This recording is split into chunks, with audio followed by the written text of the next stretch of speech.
My name is Haiti, and this is my Juxtaposing journeys based on The Great Gatsby and the theme, The Light and Death.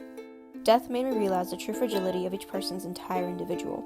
When I see people, I see layers. I see the beauty of time, how their personality formed, their eyes, their nose, their voice and their thoughts, how their hands rest and how their mouth widens with joy.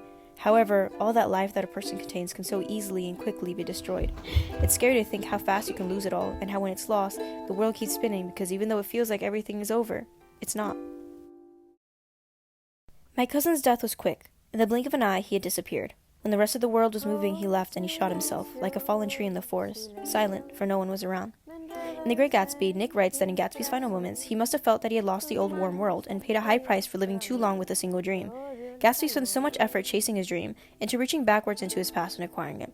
He must have looked up at an unfamiliar sky through frightening leaves and shivered as he found what a grotesque thing a rose is and how raw the sunlight was upon the scarcely created grass. In light of the future, Gatsby was blinded. Nick's writing paints a picture of a new world never before seen, and it seems almost as if Gatsby disliked how real this new world was, because in comparison to his false hopes and sweet dreams, this new world seemed too harsh without the prospect of that goal. My cousin died just a little bit before his graduation. I think he was scared as he thought of the futility of the future. He had spent so much time of his life in childhood having fun that he refused to move forward. The tantalizing nectar of death invites, as a quick end to the confusion and chaos of the world and future, a silence to the cacophony, as an easier path than that of fighting for a dream. Holding on to our past is a dangerous thing. The last time Nick saw Gatsby before his death, he told Gatsby, "You're a rotten crowd. You're worth the whole damn bunch put together." Although vague and small words, at this moment, Nick had truly cared for Gatsby. He gave him a small hope that he had not lost everyone. Sometimes I wonder if I had said the right words, if someone had done something different, then maybe he'd still be here. A month before my birthday, I ran up to him as he walked upon my lawn and I told him, "You're my favorite cousin." I wonder if he heard those words echoing in his head in his last moments. I wonder if my words could have been enough.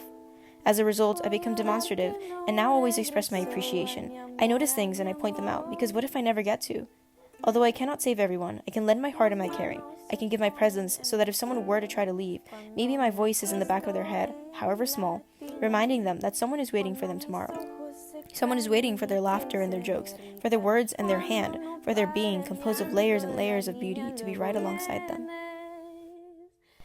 Nick found himself on Gatsby's side and alone. As Gatsby lay in his house and didn't move or breathe or speak, hour upon hour it grew upon Nick that he was responsible, because no one else was interested. No one seemed to care much, and each phone call left him a bit more isolated than before. In the people's eyes, Gatsby was something that was, but is no longer, and no one was truly close enough to him to mourn the loss of a being. Death made me realize how much we take for granted, how we hear our friends laugh and think nothing of it, how we see their eyes brighten and their voices yell and it's just another day. When I posted my cousin's missing posters online, I expected it to be passed around. I had seen people post other missing children who had no connection to anyone they knew, and yet no one posted my cousin. Maybe it was because he was older. Maybe it was because people did not care enough. The reality of it is that no one can truly experience the feeling you're feeling because everything they love is still there, breathing and laughing. They don't understand to cherish the moment because they don't expect it to be the last. We are so caught up with what is going wrong in our lives and how devastated we feel relative to our emotions and experiences that we do not realize the severe gravity someone else is feeling in their own lives, how every person we see is just an exterior show gleaming their best, and how the inside can be terribly dark or dull. His death reminds me of the amount of people that feel how he felt and considered suicide. I cannot save everyone, but I can certainly try. The death of Gatsby in The Great Gatsby contributes to the theme of failure in trying to relive the past and how eventually getting stuck up does not let you move forward.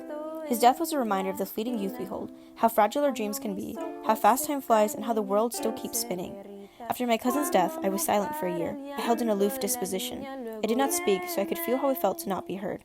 I didn't speak because I wanted to feel how it felt to be unnoticed. I didn't speak to see how alone my cousin had felt. That year was a moment of quiet revelations, of finding peace in the world, and accepting the nature of humans to live their own lives.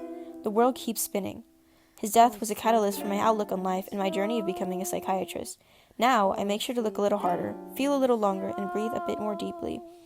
I make sure to remember the lines on the faces of my friends as they break into laughter, to remember the creases of their brow as they speak with enthusiasm, to remember the gleam in their eyes when they're blue. But above all, living in the moment means to keep moving forwards afterwards, so that the moments don't stop coming. Live deeply, breathe truly, because the world keeps spinning.